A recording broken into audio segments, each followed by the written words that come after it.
The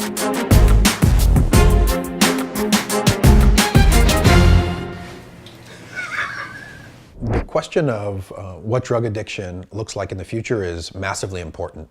You know, my experience in working in drug and alcohol treatment is we're very reactive. And so we're in the midst of an opiate epidemic. Methamphetamine use is also on the rise. And we're so busy dealing with that, we're not looking at what's coming down the pipeline, which I think is an important conversation to have.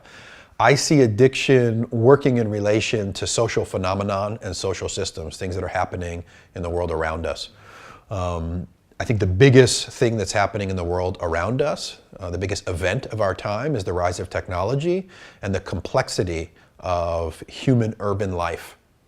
And we don't know how to deal with it. So we know how to engineer complex systems, but we don't know how to deal with our feelings. We're not necessarily training our children to make their bed and do the laundry, even though they can, you know, be top scorer on Fortnite or whatever. And so what I see is, and this is already happening, I see massive growth in anxiety and depression, which are internal disorders that come from coping with the difficulties of life. And so when I think about what's happening in the future of addiction, I think what's happening in the future of mental health. And my prediction is that there is going to be more and more complex designer drugs. And designer drugs are drugs where the molecular structure is modified, usually from an existing drug for a specific application, like pharmaceuticals are designer drugs. And what I see is a massive growth in designer drugs and their distribution online.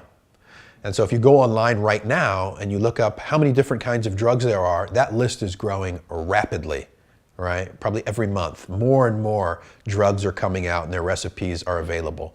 And I think they're going to be used for people to self-medicate, to treat feelings that they don't know how to deal with, they don't know how to live into, right? The other thing that's happening is the way that drugs are being ingested is changing.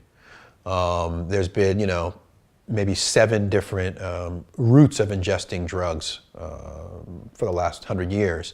And when the vaporizer came on the scene, I took notice that it was a new way to ingest a substance rapidly, right? That you could kind of inhale, and it's also concealed. You can flavor it however you want, so the odor changes. So we know that with marijuana and THC and nicotine, that we have high schoolers that are running around vaping weed in the classroom.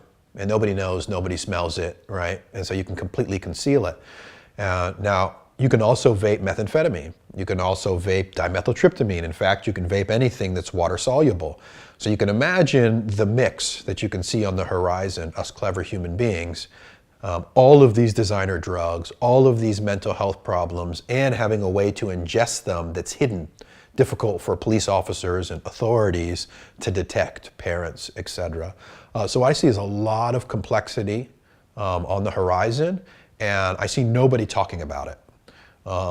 Interestingly, I'm not anti-drug. I think human beings have had relationships to substances for all of history, and it's not a bad thing.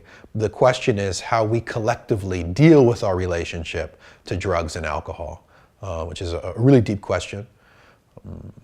Maybe a good segue into a conversation about what the future of recovery or healthy living and wellness looks like.